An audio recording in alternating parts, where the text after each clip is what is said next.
Hello, I'm Robert Cohen, and this is where I work. This is the Little Theater, University of California at Irvine. I brought a group of acting students on stage. Some of them I've worked with before, some of them I haven't, but all of them are going to be doing something today that they've never done before, not with me anyway. We're going to do what I consider my signature exercise. It's a very simple exercise, it's very brief, but it illustrates everything that I believe is basic to the art of acting. I won't talk about it anymore. Let's show. Come on up on stage with me, okay?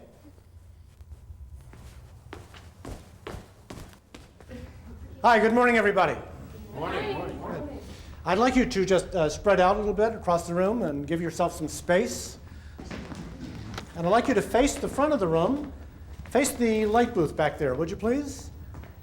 I'd like you to pretend that light booth is actually the flag, the United States flag. I'd like you to pledge allegiance. You all know the Pledge of Allegiance? Yes. Go ahead, pledge allegiance to the flag. I pledge allegiance to the flag of the United States of America and to the republic for which it stands, one nation, under God, indivisible, with liberty and justice for all. Fine. Now keep looking at the flag. Now I'd like to lead you in a little improvisation. I want you to imagine that you were not born in the United States. You were born in a foreign country. And for many, many years in this country, you've lived under a terrible, terrible dictatorship. You've had no voice in the government. You've not been allowed to go to school. You've not been allowed to have a proper job. Money's been taken from you by your government and nothing given back. And in the last year, this has gotten terribly, terribly worse. Police gangs have been running through the streets, just beating up people at will. Neighbors of yours have been taken out and executed in the public square. A week ago, your mother was arrested in the middle of the night. You have no idea what's ever happened to her, and there's nobody you can ask. You're not allowed to talk to your neighbors about what's going on. And yesterday, your little sister was taken out of the house by two brutal thugs. You've decided you have to leave. You have to leave your country, the only country you've ever known. So in the middle of the night, you've gathered together a few things, and you've set out across miles and miles and miles, hoping to find some way out. You've dodged bullets and dodged police gangs. Finally, you found your way to a harbor, and there's a ship, and you've gotten on the ship. And you're crossing the ocean, huge ocean. You're down in the hold of the ship. You can't see out. Now, all of a sudden, suddenly, you've seen land, and you're on the deck of the ship, and now you're down on the beach. You're on a sandy beach. And in front of you is a green, grassy hill, beautiful hill. It's a beautiful sunny day. And on top of that hill, there's a flagpole. And on that flagpole is the flag of the United States of America. You've never seen this flag before in your life. You've seen lots and lots of pictures of it, but you've never seen it. And you realize you're here. And this is a land that you think and you hope is a land of great, great opportunity and justice. And you decide nothing in this world comes cheap. Freedom doesn't come cheap. You're going to have to make an offer yourself in order to get what this flag can offer you back. So I want you to compose a poem, a prose poem, in which you declare that you're an ally of this flag and all the people that it represents. It's going to be a pledge of allegiance to this flag. And it's your lifetime pledge. You're going to pledge your life and your future to your new country and to this flag. And you search your mind for the right words. What words are noble enough to make this pledge of your allegiance? And the words you come up with, although you've never heard them before in your life or read them, the words you happen to come up with just happen by pure coincidence to be the same words as this Pledge of Allegiance that you just said. Okay, looking at that flag on that green hill with the sand in your feet of a new country, I want you to give to that flag this prose poem of your own invention, in your own time now, not in unison with anybody. Go ahead. I pledge Allegiance allegiance to the flag allegiance to the flag to the flag of the United States of America and to the republic for which it stands, one nation under God, indivisible, with liberty and justice for all. Great, great, great. Keep looking at the flag. I'm going to ask you to do it again. Now this time, when you do it again, I want you to think up certain words that you've never used before in your life. When you say the flag of, the first word that comes to your mind now is not going to be the United States of America, but USA or America, because that's what you've always called it. I mean, you and your gang around the corner, just kind of talking loosely. But now you realize that just to call it USA is not enough. You are now a member of this country. And I want you to think, like, for the first time, what is the official name of this country? What does USA stand for? Before you actually say that. When you come to the words, to the republic, the word republic is not a word you've ever said before. You've had no reason to say it. You may have heard that word in a school class or something, but what you've pledged before has been to a regime, not to a republic. So I want you to have to think about that word before you say it. Find it in the back of your mind, in the vocabulary that's stored in the deepest recesses of your mind. And the same is true with the word allegiance. You've never said that you pledge allegiance to anything. You've only pledged obedience because in your former country, the dictator required that every morning you pledged your obedience, your blind obedience to the party, to the regime. So when you come up to these words, I want you to think of them, and I want you to realize as you're saying them for the very first time in your entire life. Look at that flag. It's your own time now. Go ahead, pledge your what? Obedience? No. Something else. Go ahead. I pledge pledge allegiance to to the flag of the United States of America and to the and to republic the for which it stands, one nation under God, nation under God, liberty and justice and justice for all. Wonderful, wonderful. Okay, keep looking at the flag. Now I want you to concentrate this time, we're going to do it again, on the word united. Yes, they're United States. What does that mean? It means a group of states, independent states, came together. And it means a lot of people, 200 million people now, have come together under one government. That's not true in where you've been. Everybody was apart. Everybody was totally separated. The police made sure of that. You couldn't even talk to anybody. But here we have a United States of America.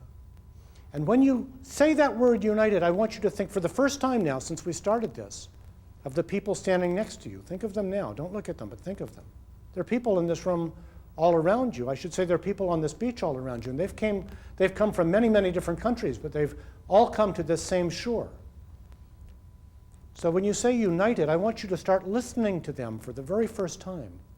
And I want you to start joining with them and making your words become in synchrony with them, so that when you say the words one nation, you're saying it at the same time as everybody, in unison. Because in unison and in unity there is strength, and this will give you strength.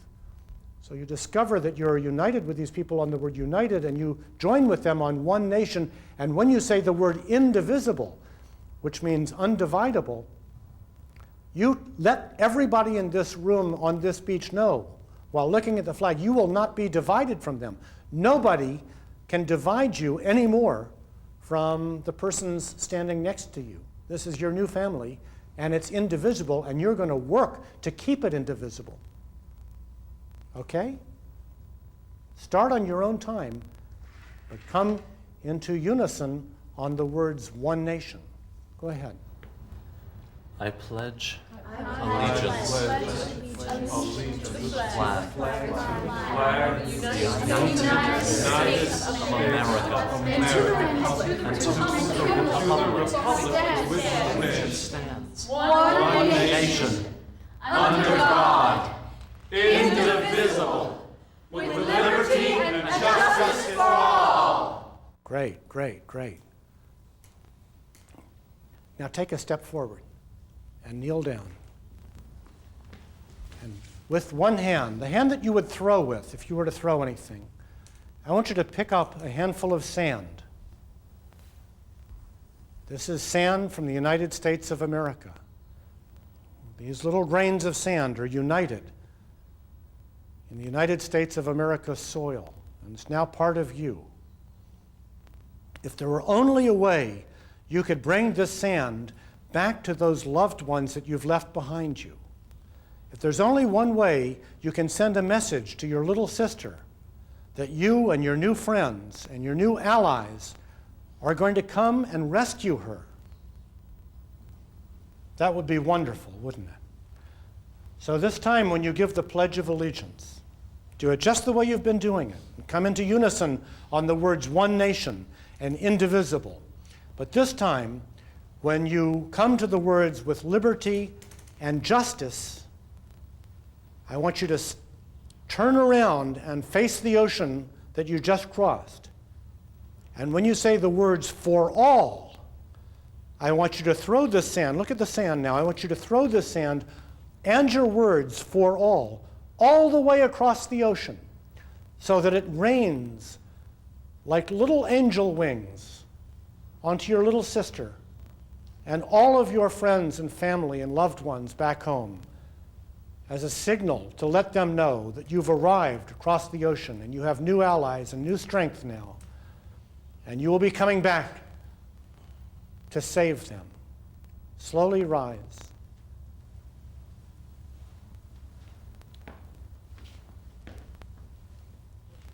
And all in unison now, on the words, one nation. Go ahead.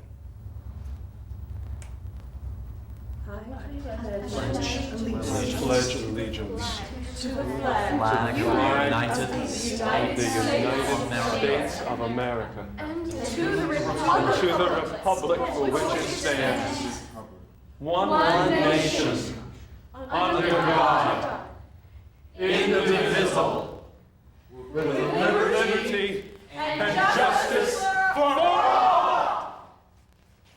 Great, great. Now just stay there. Keep looking.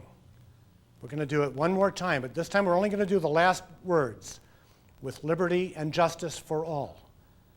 But in your hand now you have a stone, a heavy stone, a heavy, sharp stone. And this stone you're going to throw all the way across the ocean also, but you're going to throw it at the guy, at those thugs that took your little sister. And you're going to knock them out of business, all right? With liberty and justice for all. Great. All right, sit down, and I'd like to ask you a few questions.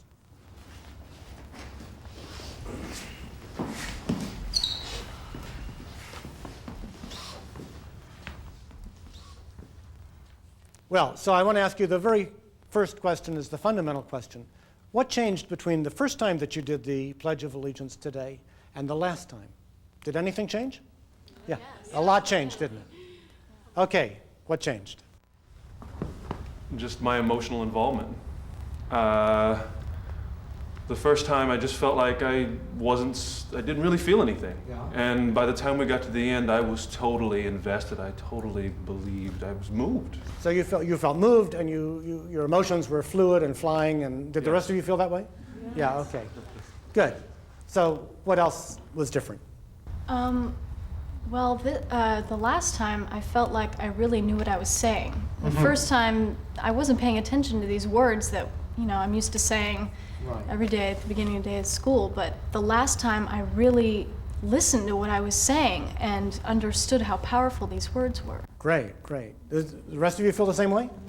So the first time you said indivisible, like you always just kind of run it off. What does it mean? Oh, I don't know. What does it mean? I haven't thought about it in 10 years or maybe ever, right? Yeah.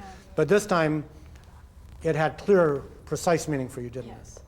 Good, good. What else? I was surprised how different the rhythm was from the first times we've done it to the last times. And I mean, we've been doing this for years and years and years. And I was surprised that when we made it our own words, it really altered the rhythm of everything, you know? And you would think it wouldn't because it's so ingrained, but I think it's just once adding that meaning to it, it just made it our own. Let me expand upon that just a little bit. You know, you're in a play sometimes. Many of you have been in plays, right? Most of you have been in plays somewhere along the line, high school, college. You ever heard a director say, pick up the ends of your speeches, right? Or carry the energy all the way through? Notice the way everybody says something that's memorized and recited. I pledge allegiance to the flag of the United States of America. Always falling inflections. If you study acting, way up at the advanced levels, you learn about inflections, and you learn rising inflections are much more powerful in sustaining a speech and creating emotion in the audience. And we're always taught it, if you're taught it at all, as some kind of theatrical technique. But it's not a technique at all, is it?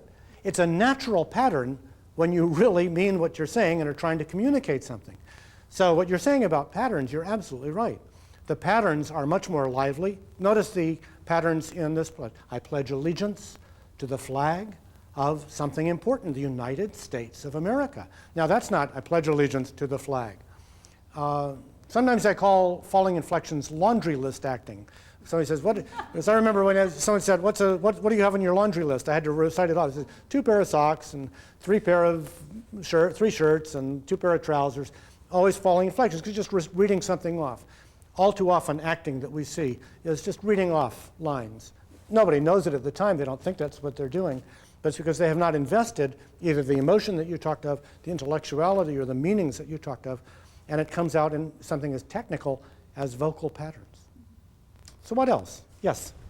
When I actually saw my mom or my sister and Yes. connected it to my family, that's when it really became real and Right. more powerful to me. So you invested your own story, your own life, just the feeling of your mother and the feeling of your sister and the image of these people that are part of your own life segue or blend into this situation that a director or a playwright has created for you. So you can invest yourself in the material and not just be doing some abstract play or scene which is written by somebody else.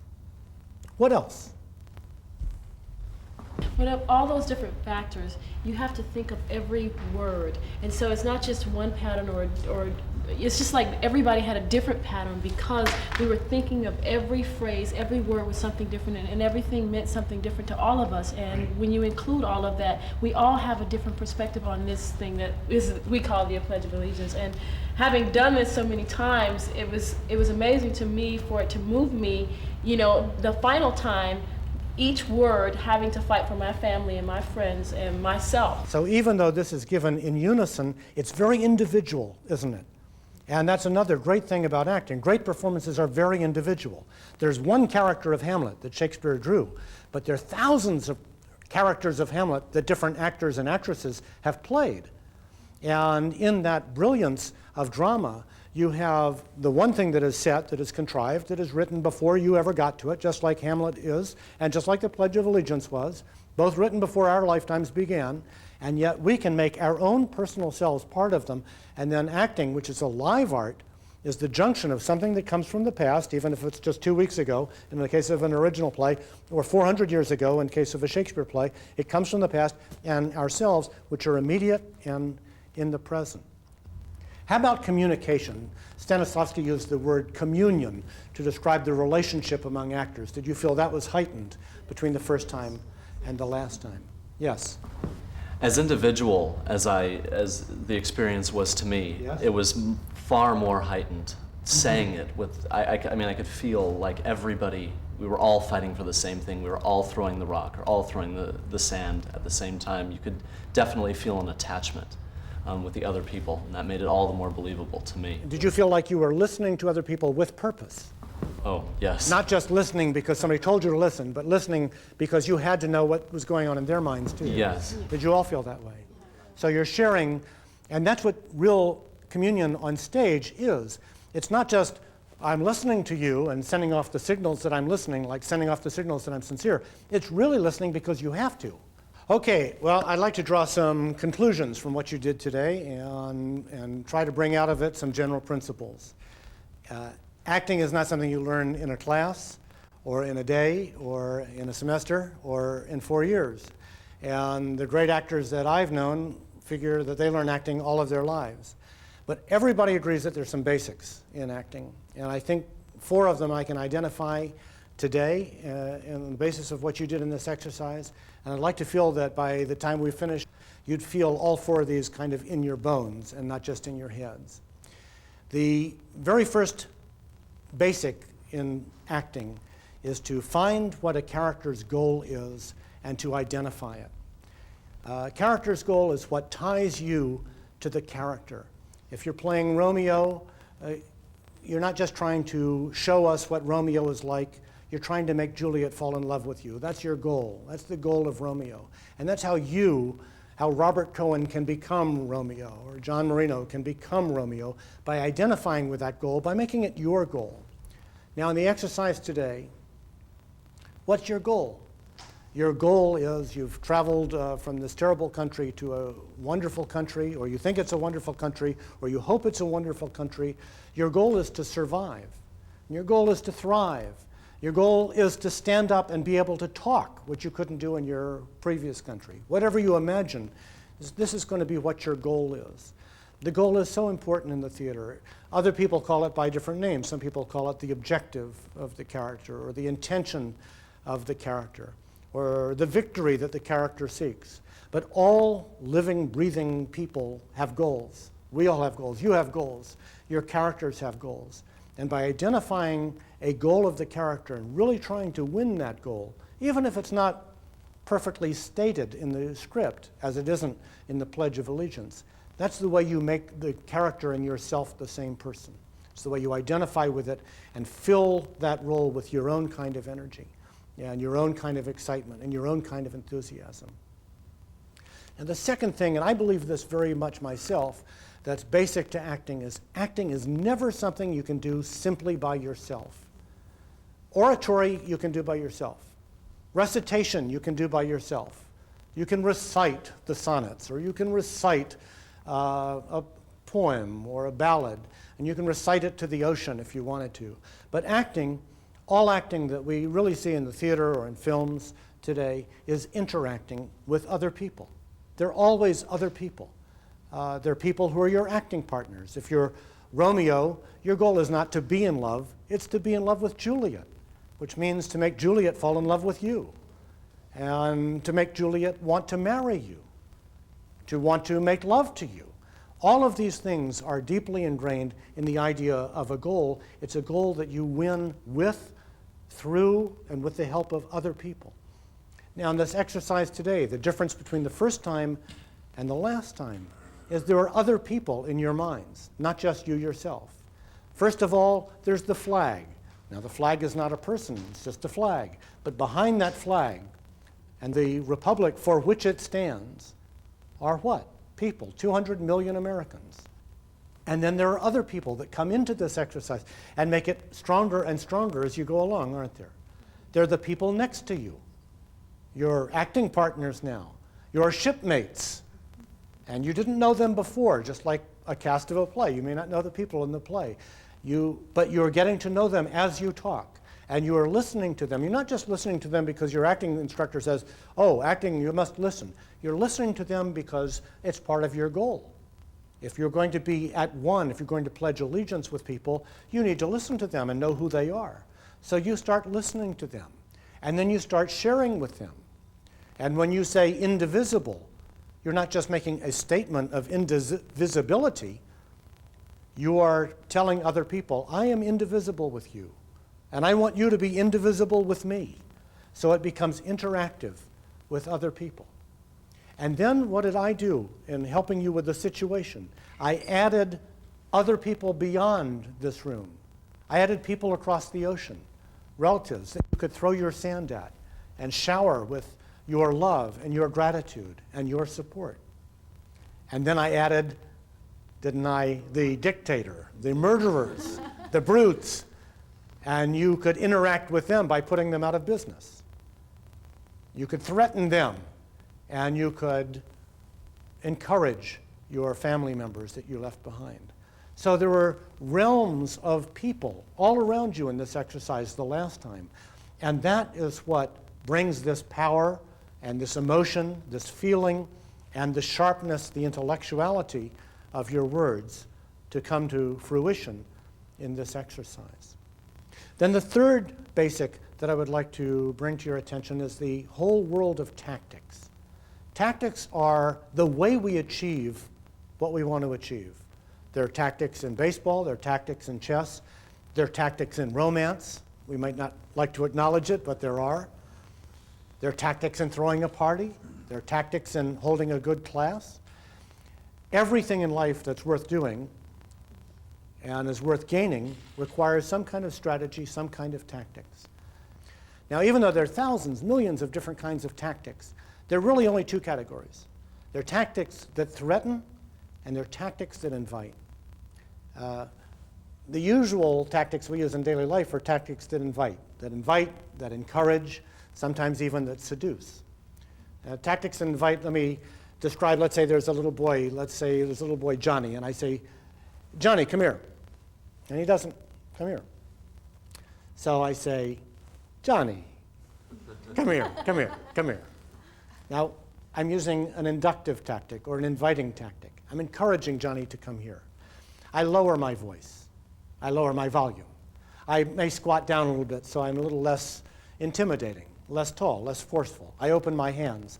I make a come hither gesture to show that I'm not making a fist. I'm not trying to do anything nasty. I'm in every way suggesting to Johnny that he'll be a happier person if he does what I want him to do. Most of our tactics in everyday life are just like that. Oh, I'd like a ham and eggs, please, this morning for breakfast, so you say. Because why get into a fight about anything as simple as that? But sometimes we use threatening tactics. Johnny's an adolescent, and he's just done something wrong. And I say, Johnny, come here. He doesn't come here. Johnny, come here. I'm threatening him, aren't I? I'm raising my voice, taking a sharper tone, pointing a finger perhaps, furrowing my brow a little bit. I'm not saying his life will be better if he comes here as much as I'm saying it'll be a lot worse if he doesn't. Now, actors who can be very threatening are very, very forceful on stage when they are threatening.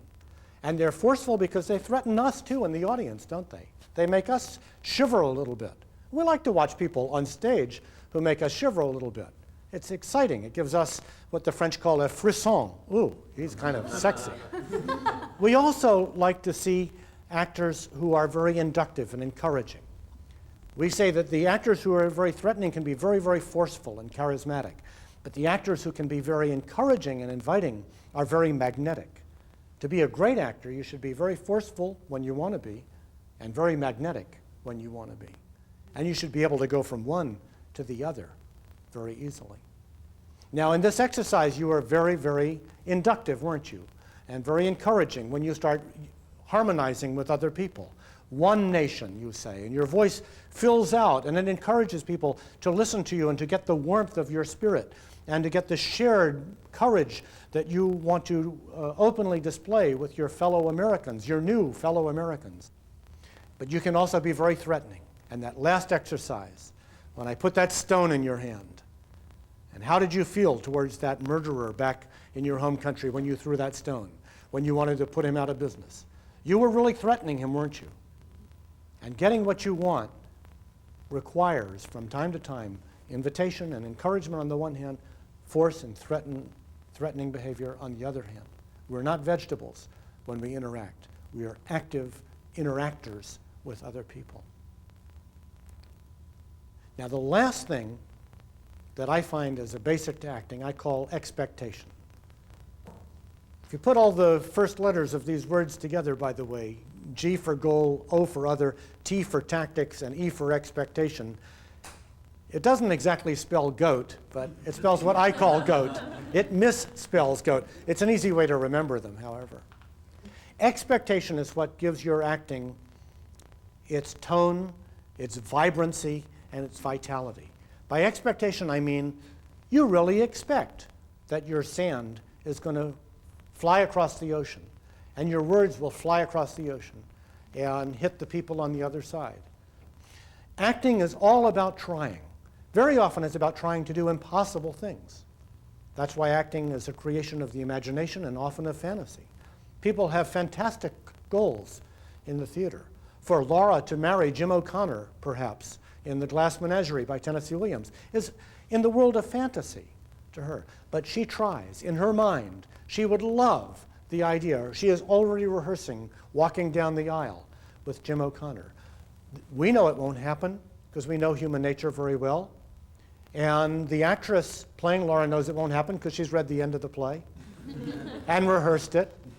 But at the moment that he sits down with her, she's thinking, my ship might just be coming in now, and I will do everything I can to make this happen.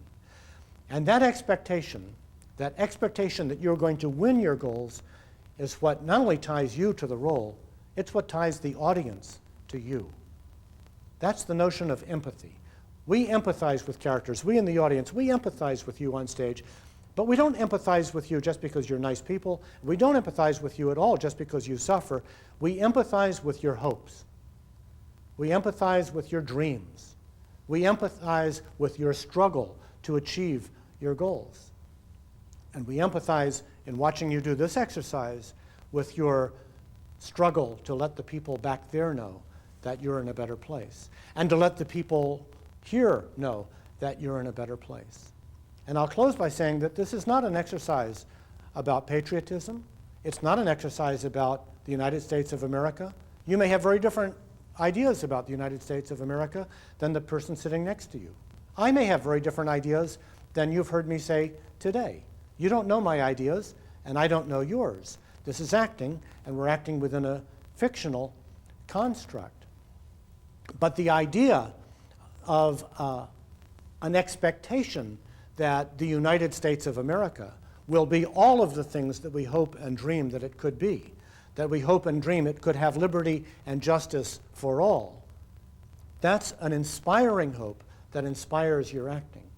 Whatever your role is, whether it's Hamlet or Iago, or Laura or Jim in The Glass Menagerie, you need to motivate that acting by a goal and other people from whom that goal might be achieved, and a set of tactics, both inductive and threatening, I would hope, that you will use to win your goals, and an expectation deep within you that if you do everything as well as you can, you will win your goal, even if the play says that you won't. That's all for today. You can come up and visit if you want to have a little talk afterwards, and I'll see you next class. Thank you all for coming.